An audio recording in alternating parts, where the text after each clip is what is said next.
twongeye kubasuhuza abakunzi ba Smilebo TV aho muherereye mwese mudukurikiye. Abantu mwakoze subscribe muri abantu b'ingenzi n'abatari bayikora tubasaba kuyikora, mukande kuri subscribe, mukanda ngo kunzogera, mukande uka like, comment and share. muri abantu basobanutse cyane kabisa.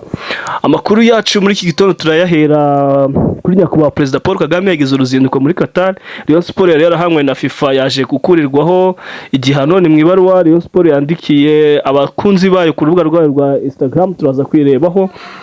Uwo bita Ashton Hall umaze igihe azenguruka Afurika, uyu munsi yarari mu Rwanda ariko yaje kwerekeza muri USA iwabo, turaza kubigarukaho. AFCM 23 bimeze bite twirwaneho. Hanze y'Iburayi turaza kuya ama transfer yatangiye kuvugwa. Fabrizio Romane twamusuye ku rubuga rwe, hari byinshi yaduhishuriye. World Cup uyu munsi dufite match, n'ejo dufite indi match. APR yasukuye imyitozo, ndakeka ari ibyo ngibyo tugiye kuganiraho. Muzi hano mwese cyane twifatanye kuri iki gicamunsi cy'uyu munsi, twicare kabisa turebe n'ibiki biri kuvugwa ku mbuga. Duhere kuri nyakubahwa wacu Perezida Paul Kagame. Perezida Paul Kagame yageze muri Qatar mu gitondo cyo kuri uyu wa mbere, aho yagiye kwifatanya n'abaturage, umuryango n'umuyobozi w'ikirenga wa Qatar Sheikh Tamim bin Hamad Al Thani ku bw'urupfu rw'umubyeyi we Sheikh Hamad bin Khalid Al Thani. Umukuru w'igihugu n'itsinda bari kumwe bakiriwe na Minisitiri ushinzwe ubwikorezi Sheikh Mohammed bin Abdallah bin Mohammed Al Thani na ambasaderi w'u Rwanda muri Qatar Igor Mala. Perezida Paul Kagame n'uruzinduko yagize muri Qatar. Tudatinze tugiye kujya muri RDC DRC, byifashe gute? AFCM 23 twirwaneho. DRC intambara mu misozi ya Minembwe ikomeje guhindura isura. FARDC n'abafatanyabikorwa bayo bongeye kwisuganya mu gihe MRDP twirwaneho na FCM 23 bakomeje kwagura ububasha ku rugamba. Iri ni itangazo risohotse cyane muri iki gitondo ku binyamakuru ahantu hose biri kuvugwa, nyuma y'uko FCM 23 mu Minembwe bakubisa abantu bakabasubiza inyuma. Nyuma y'igihe kinini cyane amasoko atarema, akamasoko kaba yongeye kurema. Ahangaha FCM 23 yakoze akantu k'ingenzi cyane kabisa, ariko FARDC nayo yongeye kwisuganya, bivuze ko urugamba rugiye kongera rugashuha. Tudatinze cyane reka twerekeze muri sport aho dufite umwanya munini cyane. Nyuma y'igihe yaramaze iminsi arimo kuzenguruka Afrika, ubu tuvugana Ashton Hall asubiye iwabo muri Amerika, aho yanavuze ko mu mezi 6 azagaruka gusura mu Rwanda kubera kagarara. Iki ni ikinyamakuru Kigali Today cyanditse kino kinyamakuru, banditse ngo Ashton Hall umunyamerika ufite ubwenegihugu bwa Amerika, akaba yaramaze igihe kinini azenguruka Afrika. Yagiye Ghana, yagiye Nigeria, yagiye Cameroon, nyuma yaho ahita mu Rwanda. Ibyo ni ibihugu bine yasuye. Igihugu cya Ghana yagisuye ari kumwe na Kagarara.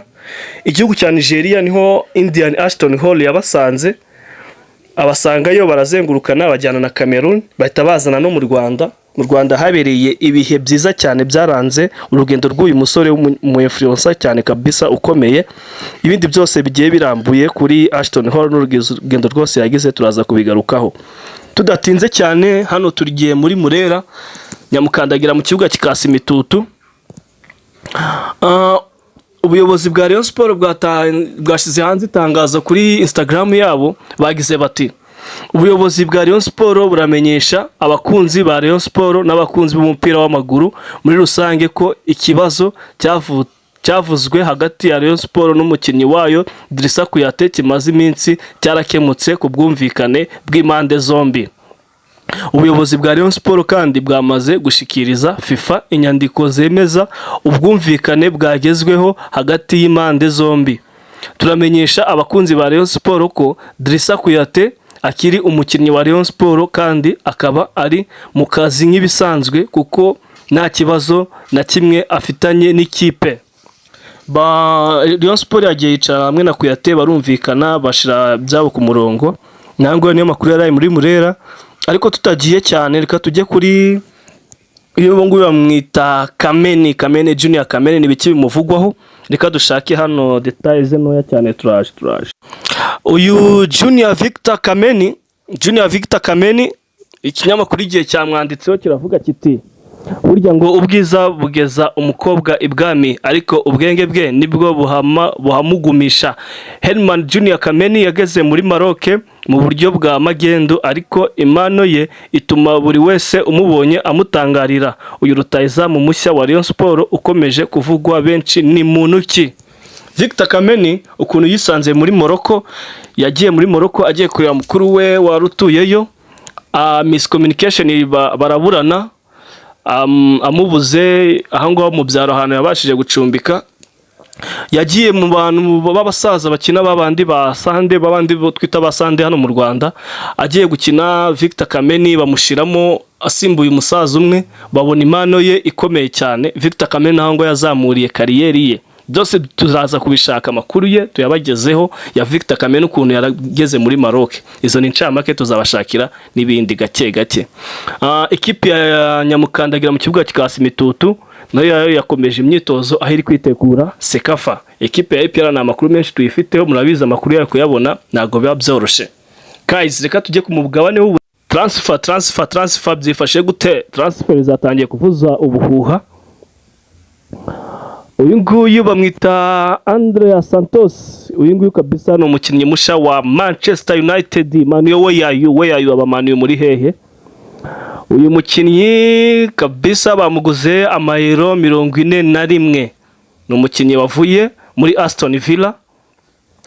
Uyu nguyu ni umunya Belgian, birumvikana kabisa muhita mubyumva ko ari umubirigi. Midfielder w'imbaraga cyane kabisa. Manu yaguze umusore mwiza uvuye muri Aston Villa bamwita Andreas Santos ku mayero 41. Transfer zatangiye kuvuza ubuhuha. Twihute cyane. World Cup, what is the news of the World Cup today?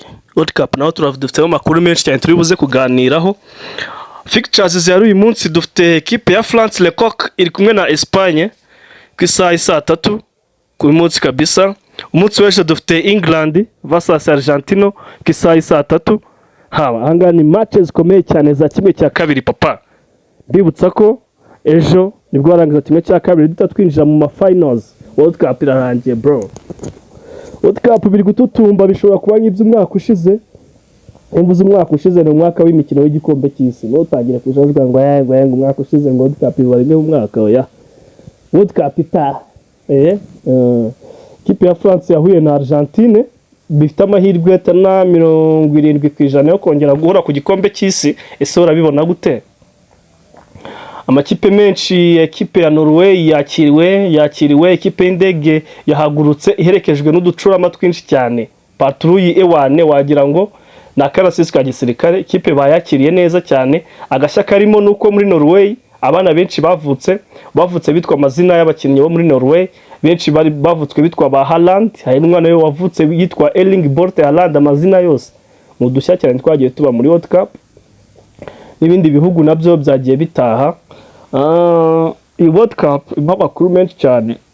Abantu benshi ikipe ya Maroc bayakiriye iwabo, ariko n'ubundi speech zose bari kuvuga ko igikombe cy'isi cya designingiwe Argentine, ariko ntabwo ari ibintu twese twumvikanaho rumwe. Umupira n'umupira, ibivugirwa mu kibuga n'ibivugirwa hanze y'ikibuga ntabwo aba sportif cyane tuba tugomba kubyitaho. Ni ibintu tuba tugombera kurebera ku ruhande. Aba top scorer dufite aba top scorer batatu barimo Kylian Mbappé Lotte wa France iracyarimo. Dufite Lionel Messi wa Argentine iracyarimo. Dufite Erling Braut Haaland n'ibitego 7 yavuyemo muri Norway, yavuyemo muri kimwe cya kare niho yaviriyemo. Abo bombi bari hejuru bo baracyarimo, ari Messi ari Mbappé. Ni ibintu bikomeye cyane. Uravamo adasizemo ibitego 3 final undazashiramo 2. Tuzarebe top scorer kabisa muri abo bakinnyi bakirimo ari Messi ari Mbappé. Turembe se uzegukana Golden Boot. Bose bagifite amahirwe kuko baranganya ibitego 8-8. Dutegereje match z'uyu munsi kuntu ziri bugende. Ese Mbappé aratsinda kuri Espagne? Ese ejo Messi azatsinda kuri England? Tuzarebe abazagera finale bitewe n'ibitego barushanwa. Uzashiramo ibitego byinshi. Ese ninde abe yakwegukana Golden Boot kabisa? Byanamufasha no kuba umukinnyi mwiza w'igikombe cy'isi, akaba yakwegukana ibikombe 2 yanatwaye n'igikombe cy'isi kabisa. Guys, mwese twabanye muri abantu b'ingenzi, kubana na Smilebo TV ni ibintu by'agaciro. Mujye muguma hano dukomeze turebe na update avuga muri politike make cyane y'ingenzi abanyarwanda bakeneye, muri siporo ay'abanyarwanda bakeneye y'ingenzi. Tuba tugomba kubacagaguriramo duke duke, no kuri short zacu mujye mugenda murebeho, abariho tu video tuvuga ku mukinnyi, tuvuga ku irushanwa runaka, ikinyamakuru kimwe, agace ku kinyamakuru kimwe. Guys, kubana namwe ni iby'ingenzi. Nje mwari kumwe, banyita Dani Muzambe mwenyewe kabisa. Mutari mwakora subscribe mudukandiraho, muri abantu b'ingenzi, turabakunda cyane. Dukomeze twagura umuryango wa Smilebo TV, dukomeze tubashakire ibindi byiza cyane bibanogeye. Abanyarwanda murasobanutse, muri abantu b'agaciro. Ciao ciao.